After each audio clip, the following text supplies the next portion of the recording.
Feather নিয়ে just এই যতটুকু সিলেকশন আপনাকে ডার্ক হয়ে আছে সেই সিলেকশন নিয়ে কিবোর্ড থেকে Ctrl+L প্রেস করবেন। ওখান থেকে প্রেস করে জাস্ট লাইটটা বাড়িয়ে দেবেন।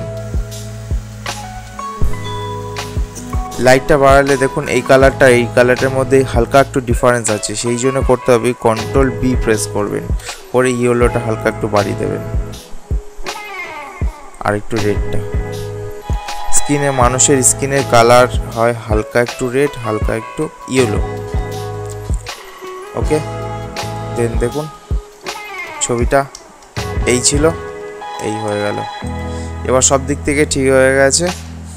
ছবিটা ঠিক আছে কিনা, হেয়ারটা একটু ব্ল্যাক করতে হবে, সুতরাং কিবোর্ড টুলবার থেকে বার্ন টুলটা নিলাম, নিয়ে হালকা একটু বার্ন করে নিলাম। করে যদি লাইট বাড়ানোর দরকার হয় ওভারঅল পুরো ছবিটায় হালকা একটু লাইট বাড়িয়ে নিলাম।